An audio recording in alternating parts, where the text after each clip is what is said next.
Welcome है आपका हमारे एक और नए व्लॉग में। तो आज है हमारा दूसरा दिन जम्मू कश्मीर में और आज हम निकल जाएंगे सुबह सुबह पैंथर के लिए।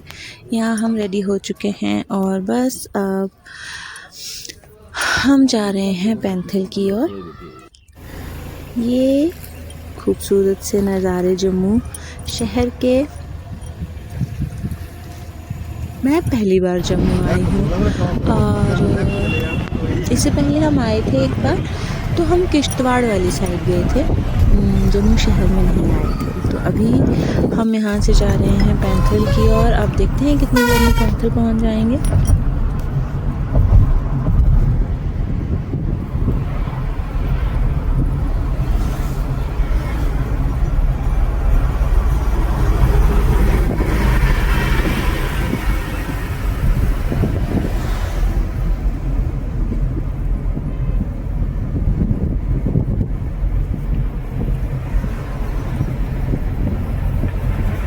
तो अभी बस हम थोड़ी देर में पहुंचने वाले हैं पैंथर। आप सबको लग रहा होगा कि आप लोग हम लोग पैंथर क्यों जा रहे हैं। तो आपने जब मेरे पुराने व्लॉग से कुछ देखे हो तो आपने देखा था कि रामकथा चल रही थी।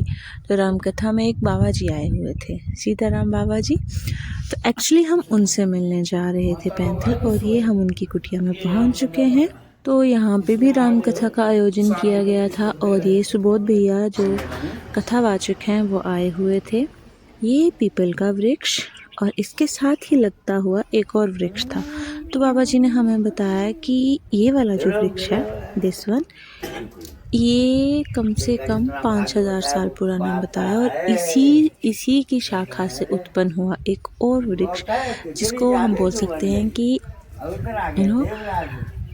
इन्हीं का बेटा बोलो या कुछ भी, पर मतलब इसकी शाखा से कहीं और से अलग उसकी जड़ नहीं लगाई गई, बस इससे जो शाखा आई उससे ही सामने वाला वृक्ष बन गया था। तो यहाँ हम आटा गूंथ रहे थे मछलियों को खिलाने के लिए, लेकिन ये महाशय आगे पहले ही बोला पहले हमें खिला दे, मछलियाँ तो बाद में खाती रहेंगी। तो क्योंकि हमें बाहर आटा गूंथने नहीं दे रहे थे तो पिताजी को जाना पड़ा अंदर, और इसके बाद हमने मछलियों को आटा खिलाया। लेकिन मछलियाँ कम, बंदर ज़्यादा ही थे। पैसा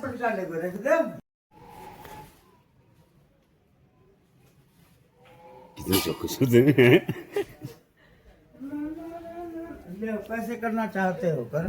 तो यहाँ मछलियों और बंदरों को हमने मछलियों को खिलाना था आटा, लेकिन बंदरों को भी खिला दिया। और फिर उसके बाद ये कुछ ऐसा नज़ारा है बाबा जी की कुटिया का, जहाँ पे एक पीपल का वृक्ष और 2 बट वृक्ष हैं, जिसमें एक 5000 साल पुराना है और एक उसी की शाखा से उत्पन्न हुआ, उसका बेटा कह दो या कुछ भी, लेकिन उसी वृक्ष की शाखा से उत्पन्न हुआ पेड़ है। और बंदरों को आटा खिलाने के बाद अब हम यहाँ पहुँच चुके हैं थोड़ी सी शॉपिंग करने, और ये है वो हमारे सीताराम बाबा जी, जिनको आपने पहले भी शायद मेरी व्लॉग्स में देखा होगा जब हमारे यहाँ कथा हो रही थी।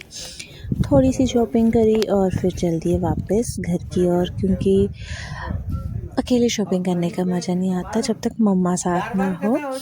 वैसे तो पिताजी बोल रहे थे कि शॉपिंग कर लो, लेकिन फिर मम्मा होते तो शायद ज़्यादा शॉपिंग होती। तो मिलते हैं आपके साथ नेक्स्ट व्लॉग में। Bye bye.